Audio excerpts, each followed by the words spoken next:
When I arrived in front of the cabin, the sky was already beginning to darken and snow was falling lightly, almost like dust in the air. I parked the car slowly, the engine still making a muffled sound, and stood for a few seconds watching that silent wooden structure, surrounded by tall trees and a cold that seemed to bite inside. That's when I noticed a light was on. My body reacted immediately. A chill ran down my spine, not because of the cold, but because of the surprise. It didn't make sense. The cabin was supposed to be empty. I had confirmed the reservation. It was supposed to be just me there, away from everything, away from everyone. But that yellow light, visible through the living room window, illuminated part of the interior, revealing shadows that moved slowly, as if someone were inside. I stood still for a moment, still inside the car, my hands on the steering wheel, trying to rationalize. Maybe it was an employee? Someone doing last-minute cleaning? But deep down, something told me that wasn't it. I turned off the engine. The silence of the place took over, broken only by the soft creaking of the trees in the wind and the muffled sound of snow under my feet as I approached the door. And with each step, my heart beat faster. I approached the door, feeling the icy wind hit my face and the snowflakes accumulate on my shoulders. I knocked moderately hard, still trying to understand what was happening there. It didn't take long. The doorknob turned, and the door opened with a slight creak. Before me stood a man of about 43. Serious. A weathered face, unshaven, broad shoulders under a dark sweater. There was something steady in his gaze, but also a certain weariness. He stared at me for a second and said, in a firm, calm voice, "Hi, how can I help you?" I swallowed hard, surprised by his presence, and replied breathlessly, "My name is Rhett, and I rented this cabin." He frowned with a confused expression, and after a short silence replied, "I'm sorry, there must be some mistake. I rented this cabin." At that moment I was speechless. It was as if my body had frozen right there, not only because of the cold, but because of the sudden collapse of my expectations. Anxiety began to set in. I just wanted a few days of peace, silence, solitude. But everything was already starting to go wrong. I tried to compose myself. I picked up my cell phone with hands trembling from the cold and tension, scrolled to the confirmation email, and showed him the screen. He approached, looked closely, ran his hand through his beard as if trying to understand, and then let out a short sigh. "Come in. It's very cold out here." Not knowing exactly what to do, I just obeyed. I walked through the door as he stepped aside and was greeted by a warm, rustic environment, smelling of wood and fireplace smoke. He went to a small table in the corner of the room, opened a thin folder, and after rummaging through some papers, came back to me with a reservation confirmation in his hands. He showed it to me without saying a word, just with a look that mixed discomfort and curiosity. After showing me the paper, he calmly placed it on the coffee table and turned back to face me. His gaze still carried that mixture of surprise and restraint as if he wanted to maintain control of the situation, despite his obvious discomfort. He ran his hand through his hair, which fell slightly over his forehead, and then said, in a lighter tone, "Sorry, I didn't introduce myself. My name is Marshall." He held out his hand. I hesitated for a moment, more because I was processing everything than for any other reason, and then I shook his hand. Warm, firm, and curiously confident, the kind of handshake that conveys something more than politeness. "Rhett," I repeated, even though he already knew. There was a brief silence.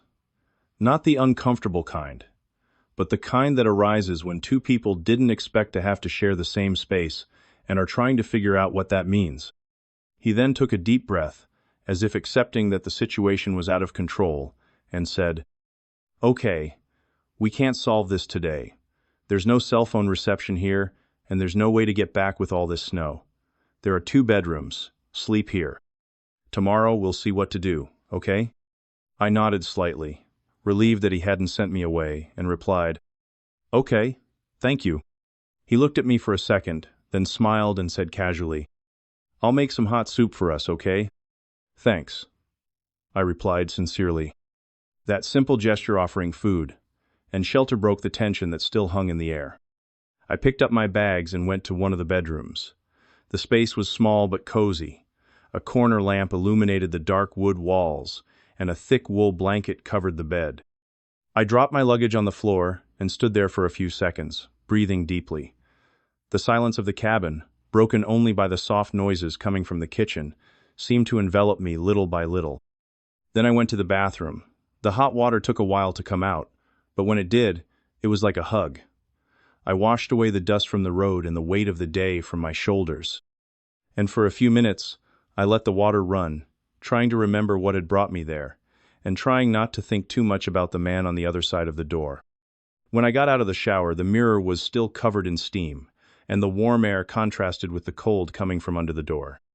I walked barefoot to the bedroom, feeling the wooden floor creak softly under my feet.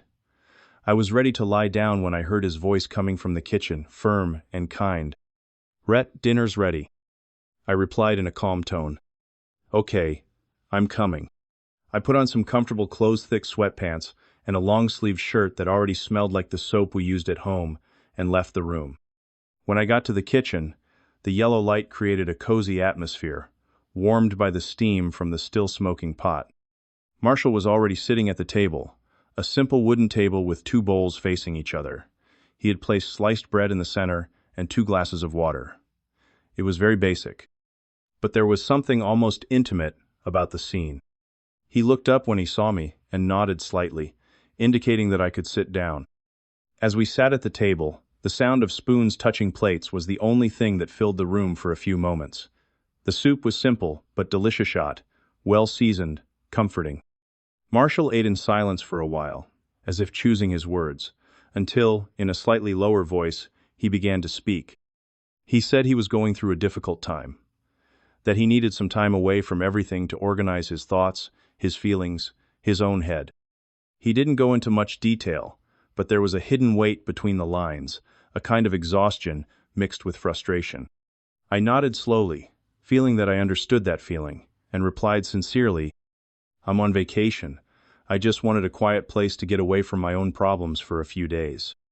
He laughed softly, bringing the spoon to his mouth, and muttered, "It seems that neither you nor I are very lucky." I smiled too. For the first time that night, the atmosphere lightened. We continued talking, letting the conversation drift to random topics, places we had visited, songs we liked, little everyday habits. It was as if, little by little, an invisible barrier was breaking down between us. And it was there, in the midst of all that simplicity, that something began to change inside me. As he spoke, I noticed the way his eyes sparkled when he told certain stories, the calm sound of his laughter, that captivating smile that appeared suddenly, as if he didn't know how handsome he was. The soft light from the kitchen highlighted his features, firm, mature, marked by time in a charming way. I started to see him differently, more than just a man sharing the cabin with me by mistake. I started to notice his beauty. Later, we went to the sofa. The fireplace was already lit, crackling softly and filling the moments of silence. The heat from the fire warmed the room and cast soft shadows on the wooden walls. We sat side by side, unhurried, with a blanket thrown between us and the television on low, some movie playing, more for company than to actually watch. After a few minutes, he turned his face toward me and asked, in a light tone, "I have wine. Do you like wine?" The truth was, I had never been a fan. It wasn't my drink. I preferred beer or even whiskey.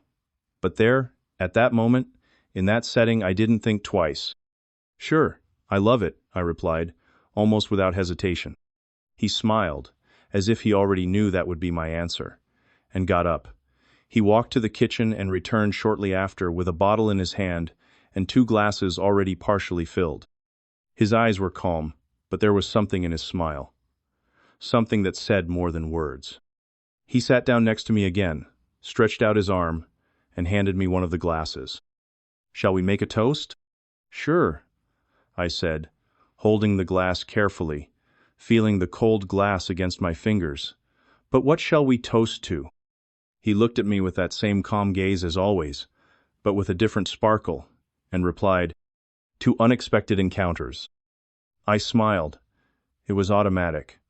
Not just because of his answer, but because of the way he said it lightly, as if he truly believed there was something special there. "Great idea," I replied.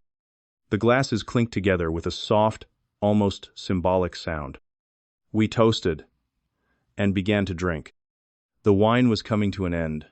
The glasses were no longer so full, but our laughter was more relaxed, our bodies more relaxed, and time seemed to have slowed down around us.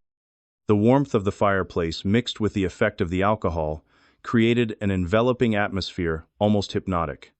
The words came without filter. The silence between one sentence and the next was no longer uncomfortable. It was part of the conversation.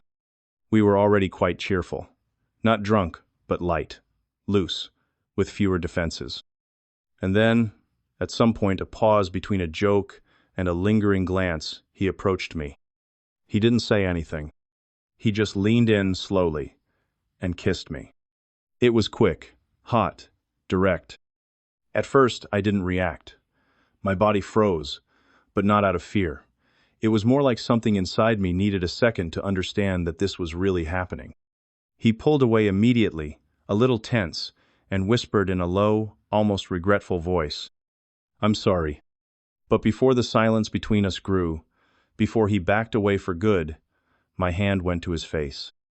I lightly touched his jaw, felt his short beard under my fingers, and pulled his face back, firmly and willingly. This time, I was the one who kissed him. And what a kiss! There was something about that gesture that pierced me through, and through intensity, warmth, a sweet urgency, mixed with something completely new to me. It was my first time kissing another man, and, to my surprise, I wasn't conflicted. I wasn't scared. I was loving it, loving his mouth on mine, the way his lips fit together, the way he reacted, attentive, present, genuine. There, in front of the fireplace, with the snow falling outside and cheap wine on the table, something in me began to change. And I didn't want it to stop. When the wine was finished, the mood in the room had changed. The fireplace still cast its flickering light on the walls, and the gentle heat contrasted with the comfortable silence that had settled between us. I looked at the empty glass in my hand and took a deep breath. The euphoria of the moment had given way to a kind of calm, almost serene. I noticed the tiredness coming on, in my eyes, in my body, as if all of that had drained me in a good way. "I think I'm going to sleep," I said, my voice a little lower. "I'm tired." Marshall looked at me for a moment, saying nothing at first. He just nodded slowly, with that calm look that seemed to read more than I was saying. Then, with a slight gesture, he leaned over and kissed me. A quick, soft kiss, but full of meaning, as if to say, "Everything's okay," without using words. I smiled slightly. I got up. I went to my room. He went to his. The doors closed almost at the same time. And that night, alone in bed, still feeling the subtle taste of wine and the recent warmth of his lips on mine, sleep wouldn't come. Even with my body tired and the heavy blanket over me, my mind was still awake. I replayed scenes from the night, words exchanged, the kiss. I lay there, staring at the ceiling in the dark, listening to the soft sound of the wind outside and the subtle crackling of the wood under the cold of the early morning, until I heard footsteps. Slow, soft footsteps on the wooden floor. My senses sharpened instantly.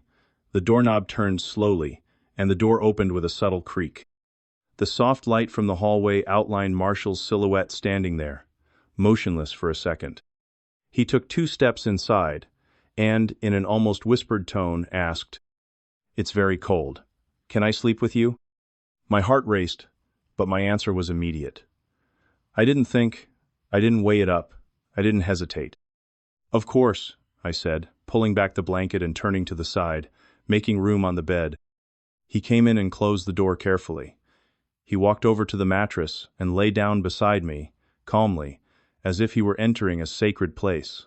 The mattress sagged slightly under the weight of his body.